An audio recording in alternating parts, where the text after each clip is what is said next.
이 시간 우리 하나님의 말씀은 느헤미야서 8장입니다. 느헤미야서 8장 5절부터 12절 말씀까지 제가 봉독을 해드리도록 하겠습니다. 느헤미야서 8장 5절서부터 12절 말씀까지가 되겠습니다. 에스라가 모든 백성에 서서 그들 목전에 책을 펴니 책을 펼 때에 모든 백성이 일어서니라. 에스라가 미리하신 하나님 여호와를 송축하며 모든 백성이 손을 들고 아멘 아멘 하고 응답하고 몸을 굽혀 얼굴을 땅에 대고 여호와께 경배하니라.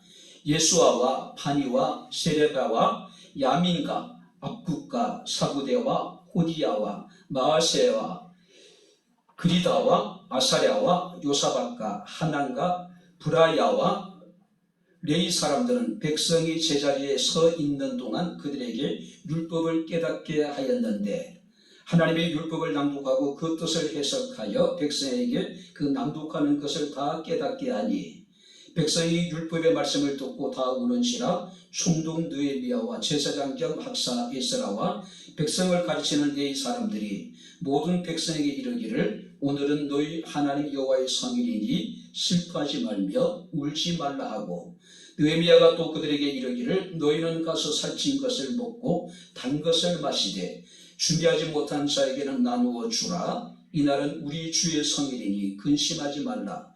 여호와를 인하여 기뻐하는 것이 너희의 힘이니라 하고, 네 사람들도 모든 백성을 정숙하게 하여 이르기를 오늘은 성일이 마땅히 조용하고 근심하지 말라 하니 모든 백성이 곧 가서 먹고 마시며 나누어 주고 크게 즐거워하니 이는 그들이 그 들려준 말을 밝히 알미라. 아멘. 기도하겠습니다. 하나님 아버지 은혜와 사랑을 진심으로 감사합니다. 살아계신 하나님을 예배하게 하시고 또 이 시간 주의 말씀을 증거할 수 있는 은혜를 주시고 주의 말씀을 청종할 수 있는 은혜를 주심을 감사를 드립니다. 기록된 주의 말씀이 선포될 때에 아버지 하나님 우리의 마음의 문을 여시고 길을 여셔서 살아계신 주의 말씀을 심중 깊은 곳에서부터 아멘 아멘으로 화답하게 하옵소서. 깨닫게 하옵소서. 예수님 이름으로 기도합나이다. 아멘.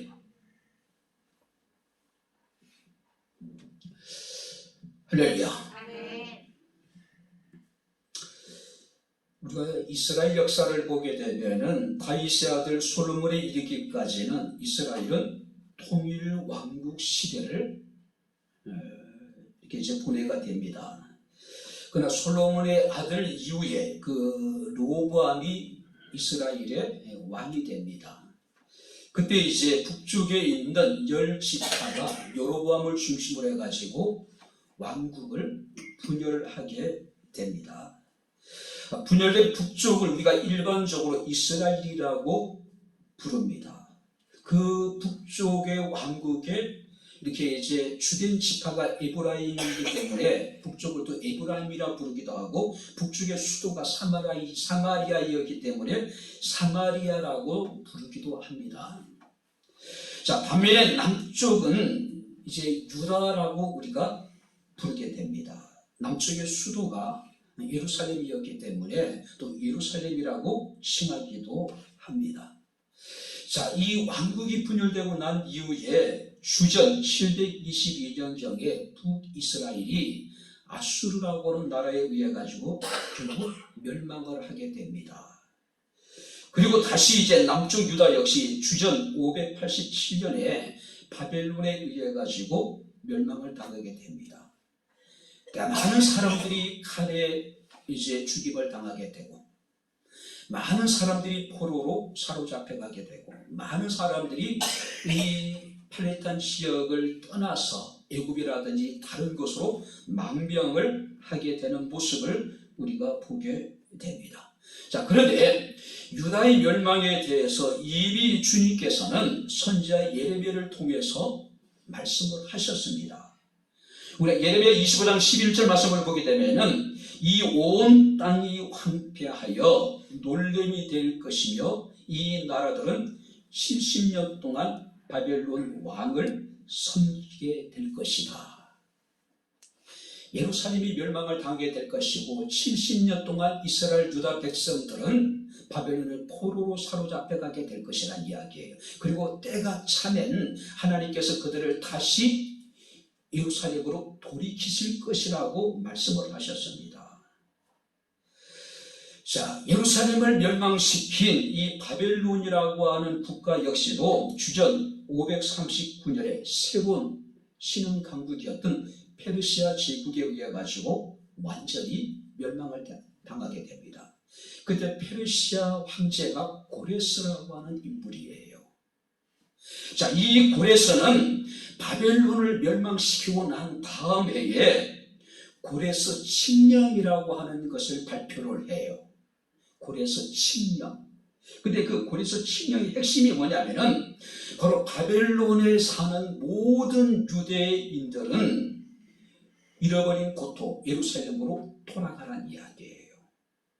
두 번째가 뭐냐면은 그들로 하여금 유다 예루살렘에 하나님의 거룩한 성전을 건축하라는 거예요.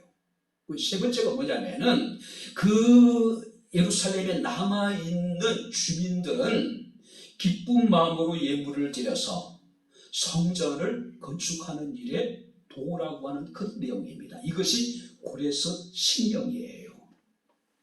자, 고레스가 칙령을 내리자마자 그 해에 총독 스룹바빌이라고 하는 사람이 많은 유대인들을 이끌고 예루살렘으로 기환을 하게 돼요. 우리가 이것을 1차 기환이라고 이야기를 합니다. 자, 그들이 이제 고레스 칙령에 의하면 예루살렘에 돌아와서 그들의 첫 번째 해야 될 일이 뭡니까? 성을 재건하는 일도 아니고 국가를 다시 세우는 것도 아니고 뭐예요? 성전을 다시 건축하는 일이었어요.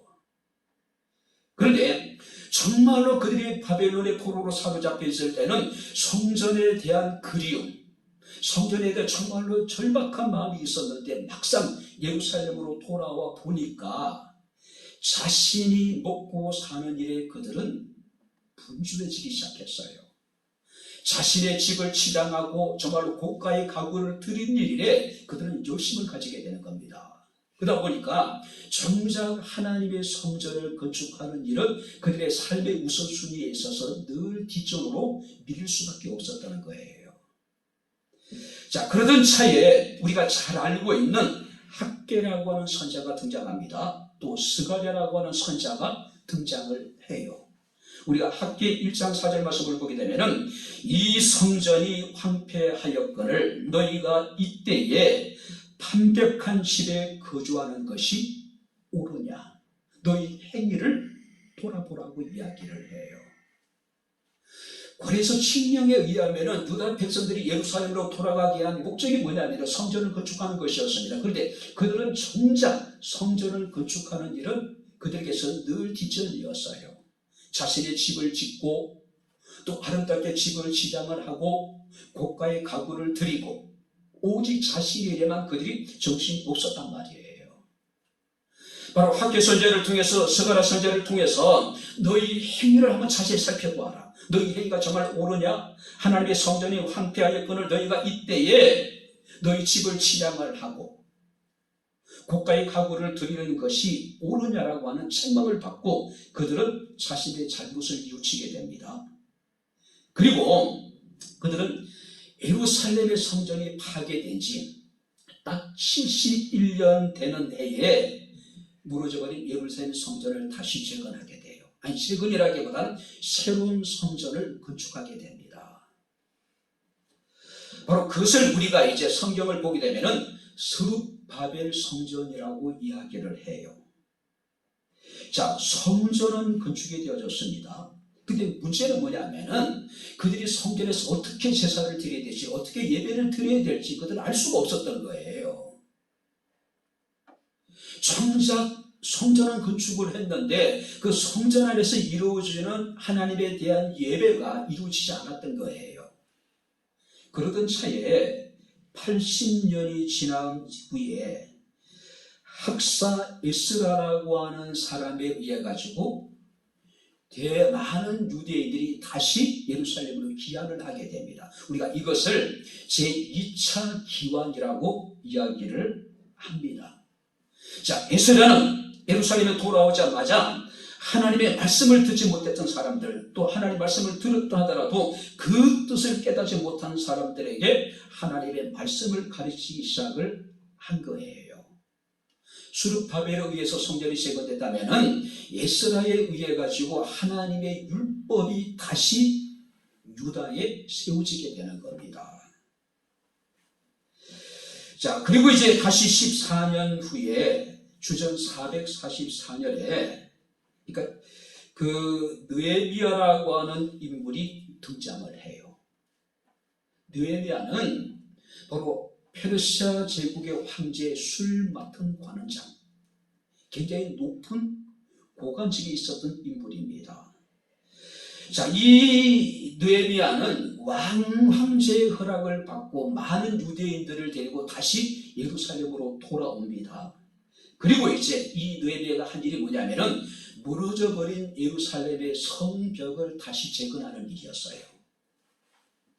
무너져버린 성과 성 사이에 그것을 다시 한번 이렇게 이제 수축하는 작업을 하게 됩니다. 근데 성전을 재건하는 일과 율법을 다시 세우는 일에는 사마리아인이나 다른 사람들의 반대가 없었어요. 자, 문제는 성벽을 재건하는 일을 시작하자마자 이미 사마리아 예루살렘에 거주하고 있었던 이방 민족들 가운데 사마리안 가운데 산발랏이라고 하는 사람이 아주 강력하게 방해를 해요. 이역을 합니다. 그리고 문제는 이미 그 땅에 이제 정착하고 있던 유다의 귀족들, 그러니까 유력한 사람들이 재정적으로 후원을 하지 않는 거예요. 그리고 일반 백성들은 엄청난 고리 대금업으로 인해 가지고 생활구에 허덕이고 있었고, 그런 상황 속에서 무너져버린 성벽을 재건하는 일은 결코 쉬운 일이 아닐 거란 말이에요. 느헤미야는 유력한 자들을 설득을 시키고 그 생활구에 허덕이는 백성들을 설득시켜서 결국은 공사를 시작한 지 52일이라고 하는 아주 짧은 기간 동안에 무너져버린 성벽을 다시 재건하게 됩니다. 이것이 1차, 2차, 3차 기환을 통해서 이루어진 역사예요. 먼저 성전이 재건되고 율법이 다시 세워지게 되고, 그리고 마지막으로 성벽이 다시 재건이 되는 이런 과정입니다. 자, 예루살렘의 성벽이 재건되고 난 다음에 유대인들은 바로 주전 444년 7월 1일 날 수문학 광장에 모여요. 그리고 그들은 학사 에스라로 하여금 하나님의 율법책을 가져와서 우리에게 하나님의 율법책을 낭독해 줄 것을 이제 청하게 되죠. 자, 오늘 이제 에스라가 수문학 광장에서 수많은 유대인들을 대상으로 여호와의 율법의 말씀을 선포하게 될 때에 놀라운 대부흥의 역사가 나타났습니다. 그리고 그 부흥은 결국은 유다 사이의 엄청난 사회적인 개혁으로까지 이루어지게 되는 거예요. 오늘은 종교개혁 504주년이 되는 해입니다. 로마 천주교의 잘못된 가르침을 반박하면서 95개 주의 반박문을 마틴 루터가 비텐베르크라고 하는 작은 도시에 비텐베르크 대학 교회 정문에다가 붙임으로 이제 흔히 말하는 종교개혁의 도화선이 된 겁니다. 그래서 이것을 기념하기 위해서 한국교회는 매년 10월 마지막 날을 종교개혁 주일로 우리가 지키고 하나님 앞에 영광을 돌리고 있는 겁니다. 자, 오늘 우리가 이제 종교개혁 504주년을 맞이하면서 수문학 광장에서 벌어졌던 대부흥운동, 그리고 그것이 유다 사회 전반에 미쳤던 엄청난 그 개혁, 이것이 오늘날 우리에게 어떤 의미인지 다시 한번 우리가 부흥과 개혁을 생각하면서 우리가 함께 은혜를 나누도록 하겠습니다. 자, 먼저 한번 첫 번째 우리가 여러분 성경 말씀을 보시기 바랍니다. 한번 1절 말씀을 우리 다시 한번 볼까요? 1절 다 같이 한번 읽겠습니다.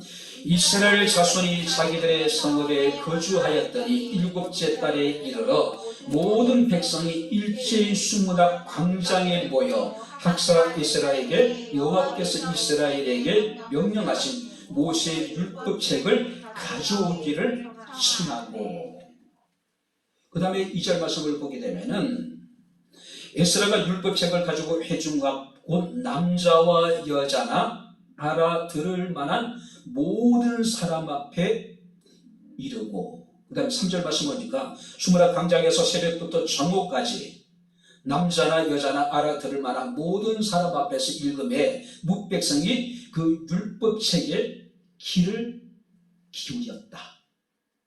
자, 여기 보세요. 수문앞 광장의 대부흥, 수문앞 광장에 시작되어졌던 유다의 그 대대적인 어떤 사회적인 개혁, 그 출발은 어디서부터 시작됐습니까? 하나님의 기록된 말씀이 수문앞 광장에서 백성들에게 선포될 때 시작이 됐다는 이야기예요. 특별히 우리가 1절 말씀을 보니까 율법책을 가져오라고 청합니다. 뿐만 아니라 남자나 여자나 알아들을 만한 모든 사람들이 모여서 에스라가 낭독하는 그 율법책 하나님의 말씀을 듣고 그 말씀에 귀를 기울였다. 말씀에 귀를 기울였다. 자, 여러분들이 새벽부터 정오까지래요. 그러니까 그들은 서서요 6시간 동안 에스라를 통해서 선포되는 하나님의 말씀을 들었다는 이야기예요. 우리가 새벽 잠자리를 포기하고 수문앞 광장까지 나오기도 힘들었을 거예요. 그죠? 새벽부터 계속된 에스라를 통한 하나님의 말씀이 선포될 때에 그들은 어떻습니까? 전혀 움직이지 않는 거예요. 6시간 동안을 오직 주의 말씀에 귀를 기울이고 있었다고 이야기를 하고 있는 거예요.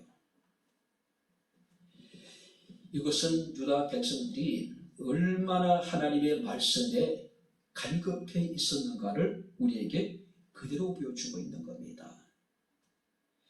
그들은 6시간 동안, 아니 7시간 동안 하나님의 말씀에서 눈을 떼지 않았다는 이야기예요.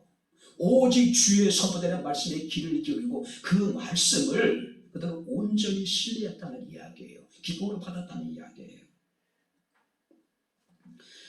시편 119편 말씀을 보게 되면 97절에 내가 주의 법을 어찌 그리 사랑하는지요 내가 그것을 종일 작은 소리로 읊조리나이다. 하나님의 말씀을 너무너무 사랑했기 때문에 하루 종일 작은 소리로 주의 말씀을 읊조렸다는 이야기예요. 뿐만 아니라 시편 119편 103절 말씀을 보니까 주의 말씀의 맛이 내게 어찌 그리 단지요 내 앞에 꿀보다 더 단이다. 자, 여기 보세요. 학사 에스라가 선포한 하나님의 말씀은 모세오경이에요. 여러분들이 창세기부터 성경이고 창세기, 출애굽기, 레위기, 민수기, 신명기까지 아마 편안하게 읽을 수 있는 사람이 없을 거예요. 그것을 우리가 이해하고 그것을 정말로 우리가 즐거운 마음으로 읽을 수 있는 사람은 별로 많이 없어요. 힘들어요. 그죠? 자, 그래도 불구하고 그 말씀이 선포될 때에 성경 말씀을 보게 되면은 이 유다 백성들이 새벽부터 정오까지 주의 말씀에 귀를 기울였다. 그만 그들의 주의 말씀을 사모했다는 이야기고 선포된 주의 말씀의 맛이 그들에게는 세상에 무엇보다도 달콤했다는 이야기예요. 정말로 사랑하는 사람과 함께할 때 6시간 결코 긴 시간이 아닐 거예요. 창세기 말씀을 보게 되면은 야곱이라는 사람이 레아와 라헬 두 여인을 아내로 맞아들이죠. 근데 늘 야곱의 마음은 라헬에게 있었어요. 가진 것이 없었기 때문에 이 라헬을 얻기 위해서 야곱은 외삼촌 집에서 7년 동안 봉사를 하게 돼요. 성경 이렇게 기록하고 있습니다. 야곱이 라헬을 사랑함으로 7년을 수일같이 여겼더라. 정말로 사랑하는 사람과 함께하기 위해서 7년이라는 시간은 야곱에게 고된 힘든 시간임에도 불구하고 수일처럼 여겨졌다는 이야기예요. 오늘 시간 우리는 주의 말씀을 듣고 있습니다. 30분 내외의 설교 시간이 때로는 어떤 사람들에게 일일이 여산수처럼 길게 느껴지는 사람도 있을 것이고 30-40분의 시간이 정말로 눈 깜짝할 사이에 지난 것 같이 느껴지는 사람도 있을 거예요. 정말로 간절함의 차이예요. 그죠? 정말 얼마큼 우리가 하나님을 살아보고 말씀을 우리가 사모하고 있는가 그 차이뿐이라는 거죠. 뿐만 아니라 성경 말씀을 보니까 4절 5절 말씀을 보니까 그때 학사 에스라가 특별히 지은 나무 강단에 서고 또 5절 말씀을 보니까 에스라가 모든 백성 위에 서서 그들 목전에 책을 펼 때에 모든 백성이 일어서니라. 자, 여기 보세요. 이 부흥회를 위해서 특별히 강단을 높이 만들었대요. 왜냐하면 너무 많은 사람들이 함께 모였기 때문에. 그죠? 근데 에스라가 강단에 서서 책을 펼 때에 주의 율법책 하나님의 말씀책을 펼 때에 모든 백성들이 일어났다. 일어섰다는 이야기예요. 하나님의 말씀에 대한 경외심의 외적인 표현이고 우리는 하나님의 말씀을 온전히 받아들일 만한 마음의 준비가 됐다는 것을 의미하고 있는 것이고 우리는 선포된 하나님의 말씀을 순종하겠다고 하는 그들의 의지가 말씀을 펼 때 그들이 일어섰다는 이야기는 그런 의미예요. 네. 오늘도 우리가 하나님의 말씀을 대할 때에 정말로 하나님의 말씀에 대한 우리가 경외심을 가지고 주의 말씀을 듣고 있는지 정말 우리가 주의 말씀을 우리가 들을 준비가 되어져 있는지 우리가 그 말씀을 우리가 듣고 그 말씀을 주야로 묵상하고 그 말씀을 지켜 행하고자 하는 그런 우리가 의지가 우리에게 있는가. 근데 하나님의 말씀을 농담거리로 여기는 사람이 있고 하나님의 말씀을 가십거리로 여기는 사람도 있단 말이에요. 또 강단을 그야말로 우리가 개그 무대로 만들어보는 사람, 희극화시켜버리는 사람도 있어요. 에스라가 주의 말씀의 책을 펼 때, 율법책을 펼 때 모든 백성들이 다 일어섰다는 이야기예요. 그죠? 그들은 이 시간부터 이제 끝날 때까지 서서 주의 말씀을 그들이 듣고 있는 거예요. 주의 말씀을 듣고 있는 거예요. 요한계시록 말씀을 보게 되면 주님께서는 소아시아 7교회들에게 동일한 말씀을 하십니다.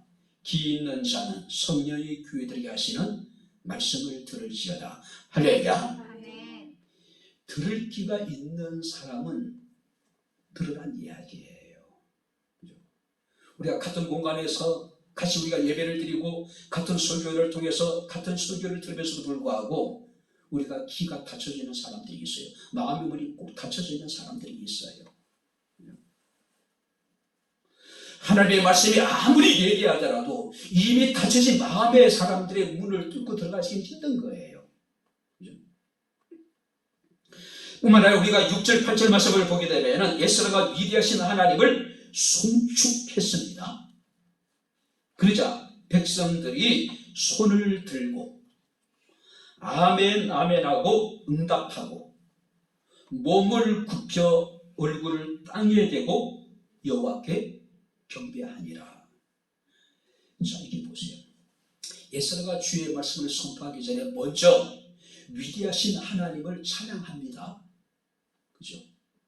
자, 그랬더니 백성들의 상중적인 반응이 기록되어져 있습니다. 손을 들고 아멘 아멘 하고 응답하고 얼굴을 땅에 대고 여호와께 경배했다.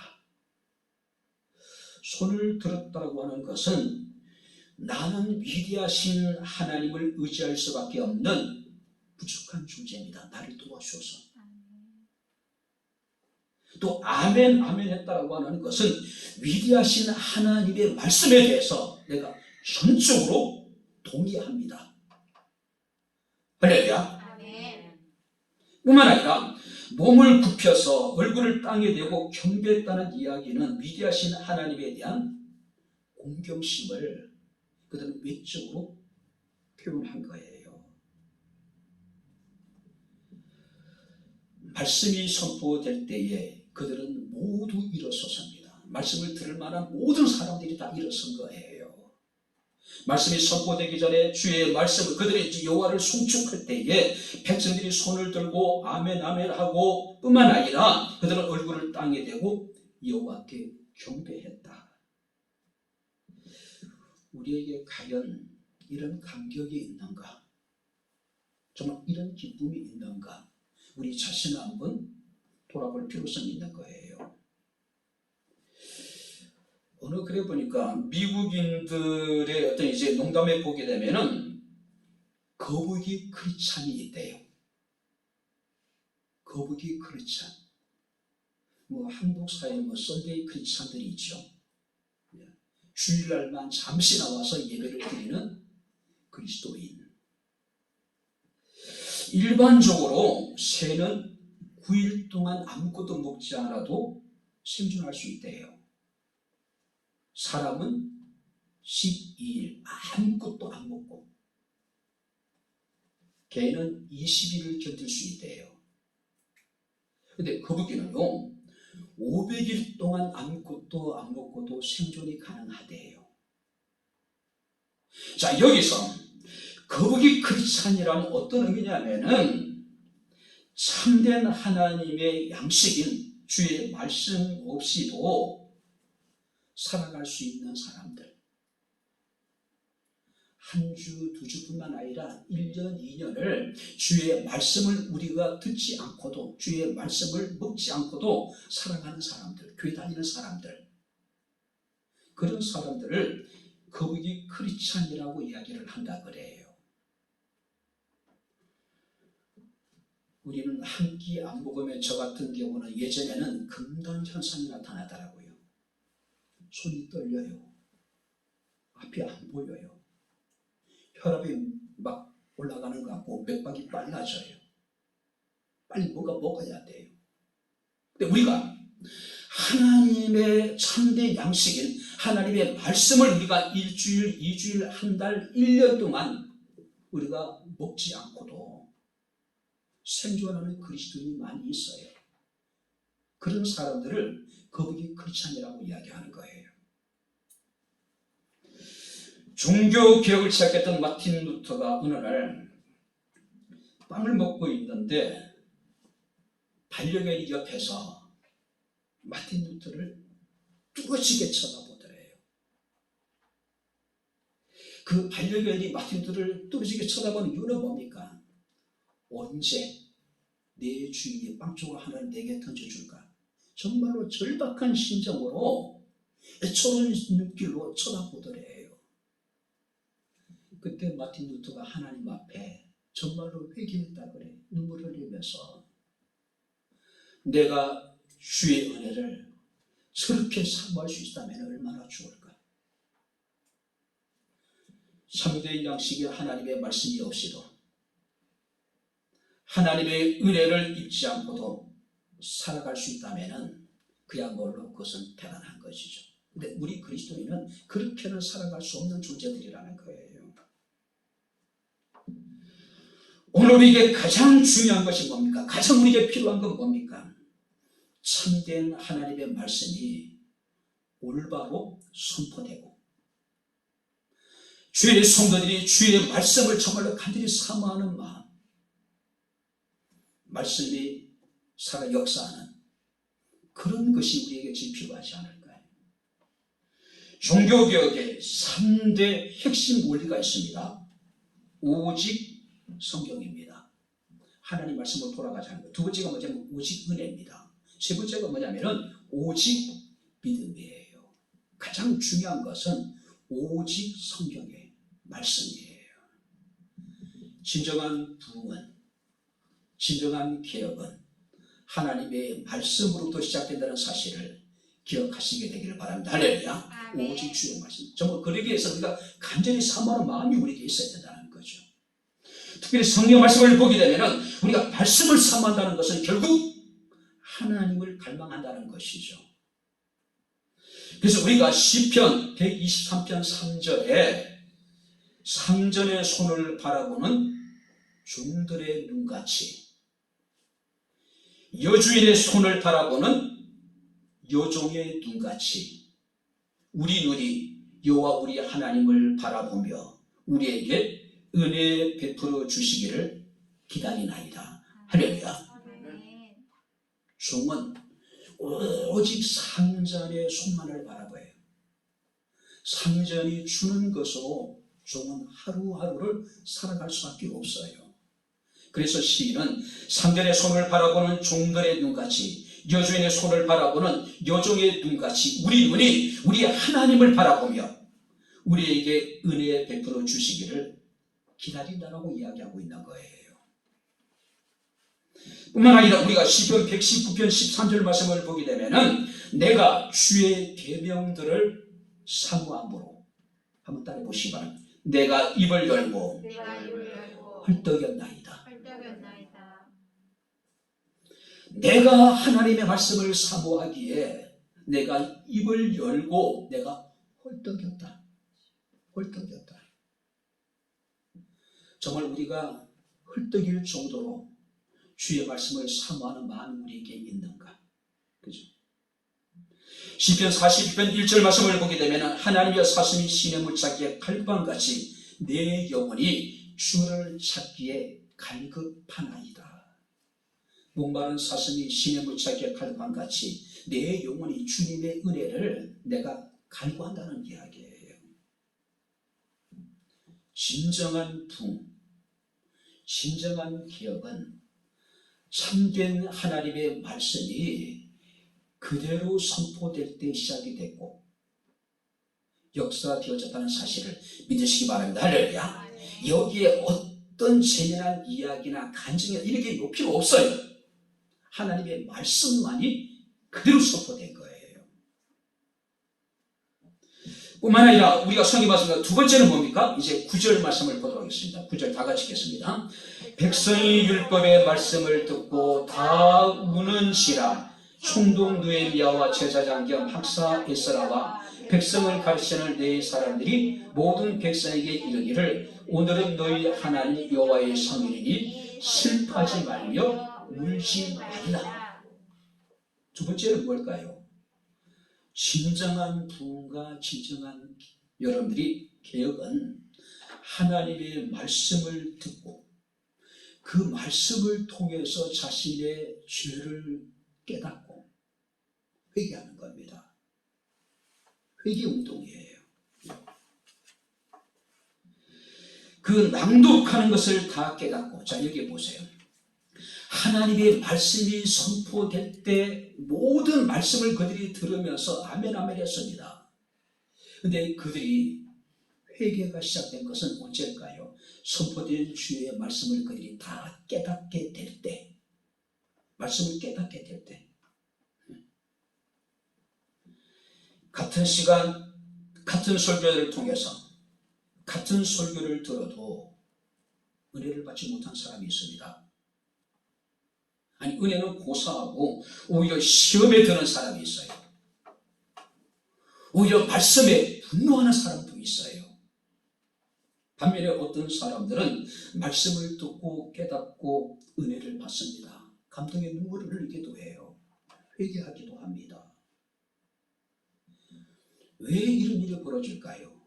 우리가 성경 말씀을 보게 되면은 씨 뿌리는 자의 비유가 등장을 하죠. 씨를 뿌린 자가 씨를 뿌리는데 어떤 씨는 길가에, 어떤 씨는 돌밭에, 어떤 씨는 가시떨기에, 어떤 씨는 옥토. 주의 말씀 우리에게 선포될 때에 우리가 주의 말씀을 마음 중심으로부터 아멘 아멘 하답하고 그 말씀 우리가 기뻐하고 즐거워하고 주야를 묵상하고, 그죠? 그리고 우리가 그 말씀 우리가 행하는 것, 열매 맺는 것, 우리가 주의 말씀을 받을 만한 준비, 우리의 마음이 어떤 씨가 뿌려지지 간에 30배, 60배, 100배의 결실을 맺을 수 있는 옥토 같은 마음의 준비가 되어 있어야 된다는 거죠. 70년 동안 그들은 포로 생활을 했습니다. 하나님의 기적적인 은혜로 다시 그들은 예루살렘으로 귀환을 하게 돼요. 에스라를 통해서 선포된 하나님의 말씀을 통해서 자신들이 그동안 70년의 포로 생활을 할 수밖에 없었던 것, 많은 고난과 고통을 당했던 것이 자신의 허물과 자신의 죄로 말미암음을 깨닫게 된 거예요. 그래서 그들은 말씀을 깨닫고 울면서 회개한 거예요.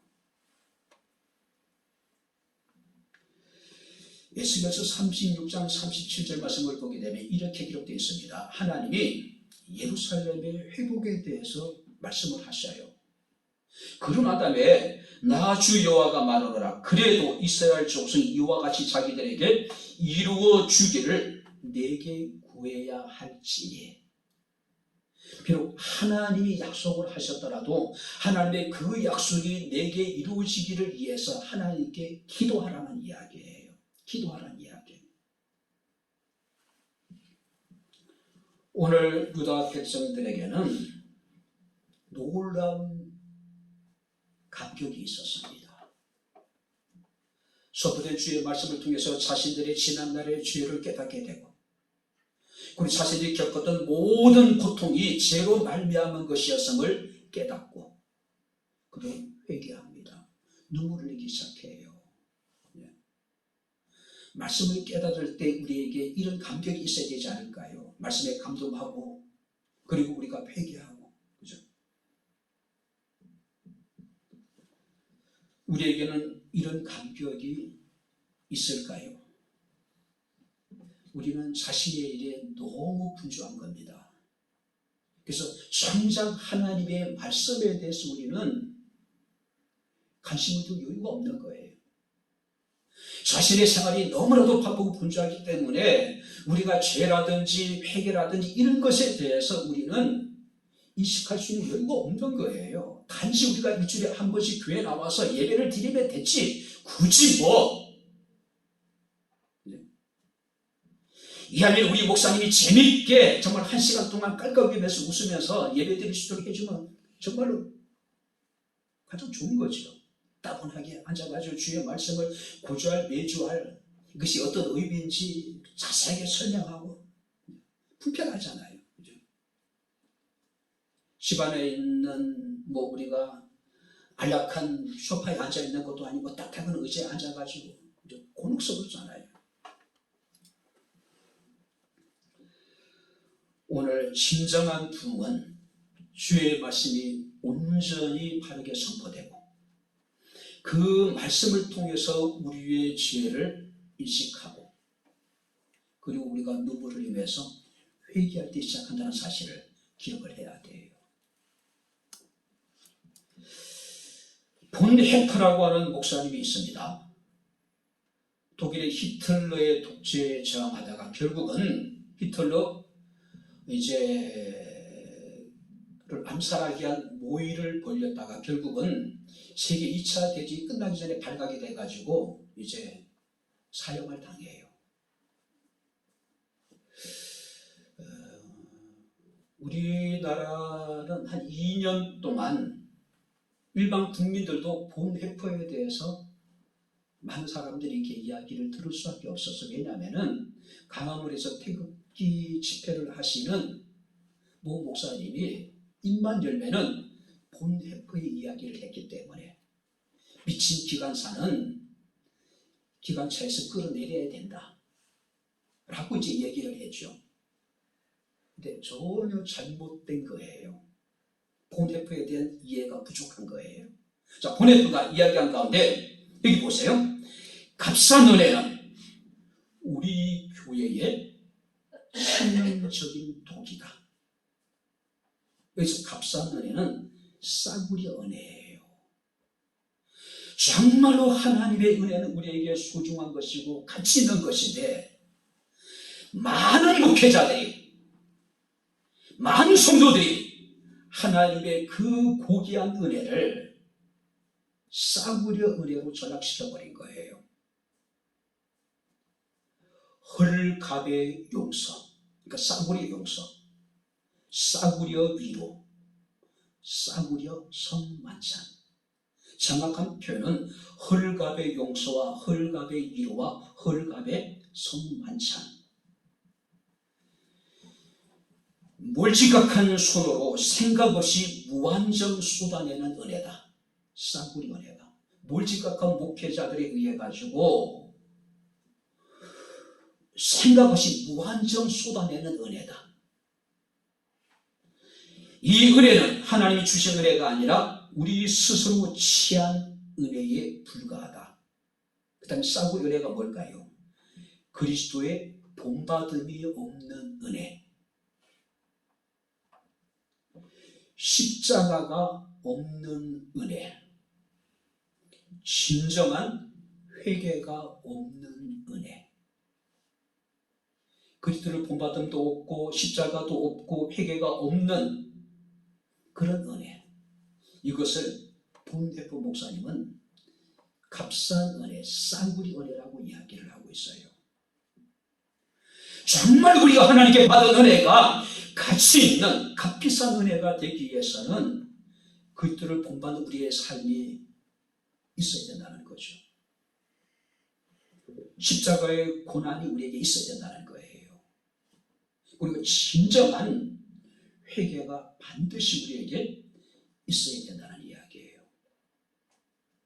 수무랍 광장의 대붕, 유다의 대대적인 사회적인 개혁은 어디서 시작됐습니까? 말씀을 듣고 자신의 죄를 깨닫고 철저하게 눈물을 흘리고 통회하면서 회개함으로 시작이 되어졌다는 사실이에요. 자, 그렇다면 마지막으로 여러분들이 우리가 진정한 부흥과 진정한 개혁은 언제 시작이 될까요? 자, 9절 말씀 우리 다시 한번 같이 읽겠습니다. 다 같이 읽겠습니다. 백성이 율법의 말씀을 듣고 우는지라 총독 느헤미야와 제사장 겸 학사 에스라와 백성을 가르치는 네 사람들이 모든 백성에게 이르기를 오늘은 너희 하나님 여호와의 성일이니 슬퍼하지 말며 울지 말라. 슬퍼하지도 말고 울지도 말아라.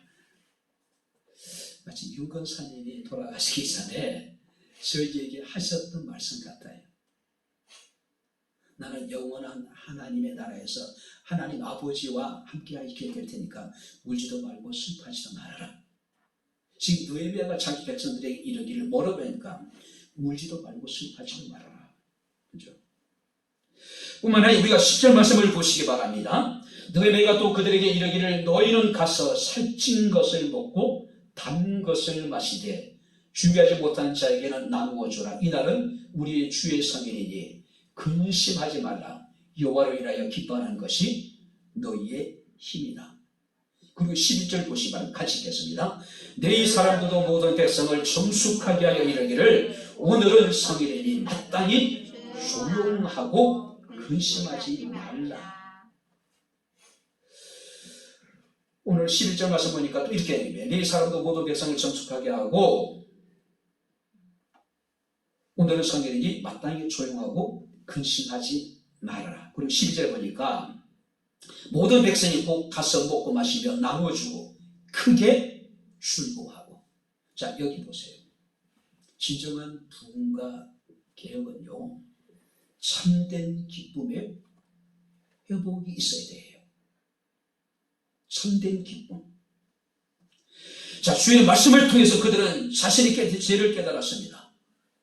그들은 철저하게 통회하면서 울며 회개를 했어요. 근데 이제 느헤미야와 에스라와 레위인들이 유다 백성들을 향해서 이르기를 계속 우리가 울고만 있어는 안 된다는 이야기예요. 울지도 슬퍼하지도 말고 울지도 말라고 이야기하고 있습니다. 여호와를 인해서 기뻐하라고 이야기를 하고 있어요. 그러자 백성들이 크게 즐거워했대요. 자, 여기 보세요. 그들은 지금까지 참된 기쁨을 잊고 살았어요. 물론 그들이 잃어버린 고토로 돌아오게 되고 자신의 집을 짓고 집을 치장을 하고 고가의 가구를 드리고 나름대로 의미가 있었겠죠. 즐거웠겠죠. 나름대로 기쁜 시간도 있었을 거예요. 근데 그 기쁨이라는 것은 일시적인 거예요. 근데 그들이 잃어버렸던 참된 기쁨을 다시 회복하게 되는 겁니다. 언제요? 하나님 말씀이 선포되고 말씀을 통해 자신의 죄를 깨닫게 되고 그리고 철저하게 하나님 앞에 회개할 때에 그리고 난 다음에 그들에게 말할 수 없는 큰 기쁨이 그들에게 충만하게 되었다는 이야기예요. 오늘 뿐만 아니라 느헤미야는 뭐라고 자기 백성들에게 혹시라도 미처 준비하지 못한 사람이 있거든 너희는 너희 것으로 나눠줘라. 기름진 것을 먹고 단 것을 마시고 너희는 지금 여호와의 성일이니 오늘을 축제로 우리가 즐기라는 이야기예요.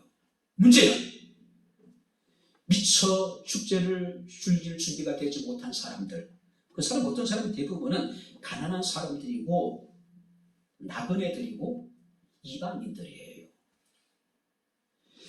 자, 유대인들에게서 즐거운 날은요 단지 자신들만이 그 즐거움을 즐기는 날이 아닙니다. 어려운 처지에 놓이는 사람들을 돌아보고 그들에게 필요한 것을 공급함으로써 함께 누리는 기쁨, 즐거움을 그들은 추구했어요. 지금 느헤미야와 에스라와 레위인들이 지금 그 얘기를 하고 있는 겁니다. 한마디로 모든 사람들이 여호와로 인해서 기뻐하고 여호와로 인해서 즐거워할 수 있는 그런 축제를 만들어라는 이야기예요. 진정한 교회의 붐, 진정한 개혁은요 참된 기쁨의 회복이 있어야 돼요. 제3에 관한 감격과 기쁨이 충만한 교회가 부흥하는 교회예요. 물론 사람이 얼마 모이고 재정이 얼마가 되고 교회 규모가 어떻게 그건 중요하지 않아요. 비록 적은 무리일지라도 하나님의 말씀을 기뻐하고 그 말씀을 통해서 우리가 자신의 죄를 인식하고 하나님 앞에 회개하고 통회하고 그죠? 그것으로 얻는 기쁨으로 충만한 사람들이 모인 교회가 큰 교회예요. 강한 교회예요. 주님께서 찾으시는 교회는 바로 그런 교회예요.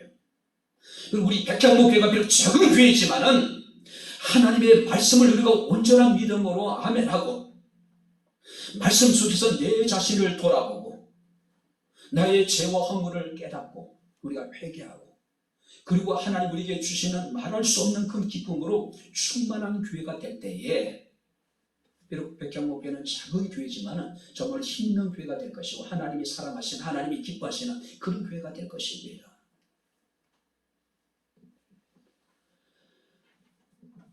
그들이 단지 그냥 지금 뭔가 그냥 무슨 이유로 인해 가지고 기뻐하고 즐거워하는 것이 아니죠. 말씀을 듣고 자신의 죄를 회개하고 그리고 그 속에 말할 수 없는 하나님의 기쁨이 충만한 거예요. 그 자신만이 누리는 기쁨이 아니라 다른 사람들과 함께 나누므로 함께 즐길 수 있는 그런 기쁨. 이것이 기독교회의 참된 기쁨의 특징이에요. 세상 사람들은 기쁨으로 시작했다가 흠으로 끝나버리죠. 슬픔으로 끝나버립니다. 그러나 교회는 비록 슬픈 마음으로 시작했을지라도 궁극적으로는 하나님의 기쁨으로 행복감으로 충만하게 된다는 거죠.